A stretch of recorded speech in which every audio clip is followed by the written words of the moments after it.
চলো এক মন্দিরের গল্প তোমাদের শোনাই, যেটা 500 বছরের পুরনো ঐতিহ্যবাহী মন্দির।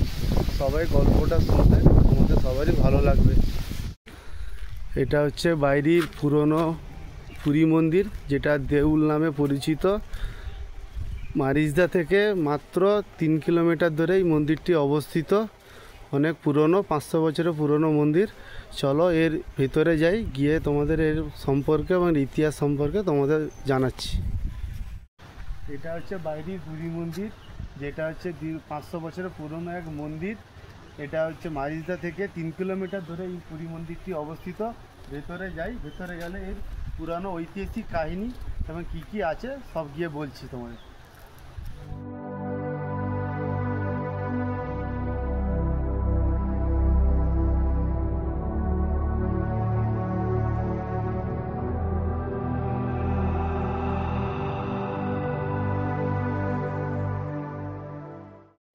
বন্ধুরা, এখন দাঁড়িয়ে আছি কাঁথির 3 নম্বর ব্লক বাইরির জগন্নাথ মন্দিরে, যেটা 500 বছরের পুরনো এক মন্দির। এই মন্দিরটি প্রতিষ্ঠিত করে উড়িষ্যার রাজা বিভীষণ দাস, যেটা 1586 সালে এই মন্দিরটিটা প্রতিষ্ঠিত করে।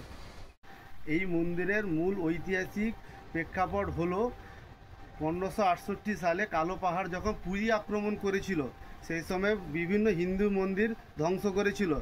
সেই সময় কিছুদিনের জন্য পুরী মন্দিরের পুজো অর্চনা বন্ধ থাকে। সেই সময় পুরীর রাজারা হিন্দু মন্দির কিছু স্থাপত্য করে, তার মধ্যে মেদিনীপুরের এই জগন্নাথ পুরী মন্দিরটি, যেটা এখানটা প্রতিষ্ঠিত করেন। এখানে পুজো অর্চনা আবার তৈরি হয়। এই মন্দিরটি মেল 2টি ভাগ আছে, একটা হচ্ছে মূল মন্দির, একটা হচ্ছে জগমোহন মন্দির। এই মেন যে মন্দির, সেটার উচ্চতা হচ্ছে 50 ফুট, আর চওড়াটা এটা দেখছো, এটা হচ্ছে তোমার 27 ফুটের। এই যে জগমোহন মন্দির, এই মন্দিরটার উচ্চতা তোমার হচ্ছে 40 ফুটের, আর চওড়াটা হচ্ছে 24 ফুটের। এই যে দুটি মন্দিরে যাওয়ার মেন দরজা হচ্ছে এইটা দিয়ে ভেতরে যাওয়া আসা করা যায়। এই যে মেন মন্দির, এই মেন মন্দিরে হচ্ছে এই যে চারিদিকে 4টে দেওয়ালে চারিদিকে এই সিংহ একটা করে, প্রত্যেকটা ওয়ালে একটা করে সিংহ করা আছে।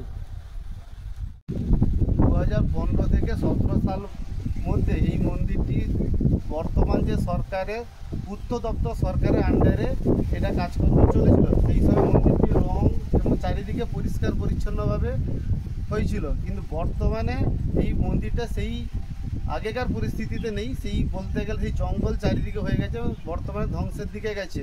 সরকারের কাছে রিকোয়েস্ট করি যে আবার যেন নতুনভাবে এই মন্দিরটা ইনোগ্রেশন করা যায়, তার জন্য অনুরোধ জানাই মন্দিরটা যেন আবার পুরনো ফর্মে যেন ফিরে আসে।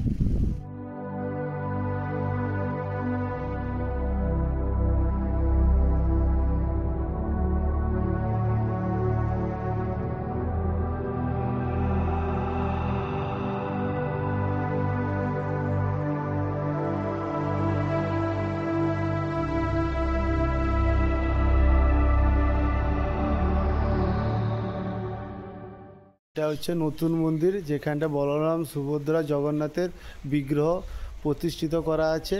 এখানটা সমস্ত অনুষ্ঠান, সমস্ত রথযাত্রা থেকে শুরু করে রাস উৎসব, দোলযাত্রা, সমস্ত কিছু এই মন্দিরেই এখানটায় হয়।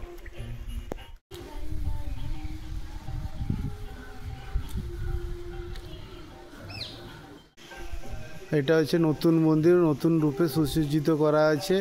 এখানটায় বলরাম, সুভদ্রা, জগন্নাথের মূর্তি এখানটাই রাখা আছে। এখান থেকেই হচ্ছে রথযাত্রা, দোল উৎসব, পূর্ণিমা, সমস্ত কিছু অনুষ্ঠান এখান থেকেই হয়।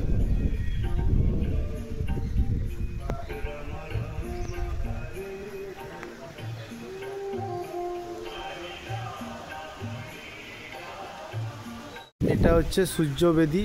রথের সময় এখানটায় ঠাকুর বের করে এখানে স্নান ফান করানো হয়, পূজা অর্চনা করানো হয়। ওইখানটা হচ্ছে ভোগ ঘর, ওখানটায় ঠাকুরের সমস্ত প্রত্যেক দিন নিত্য ভোগ এখানটায় তৈরি করা হয়।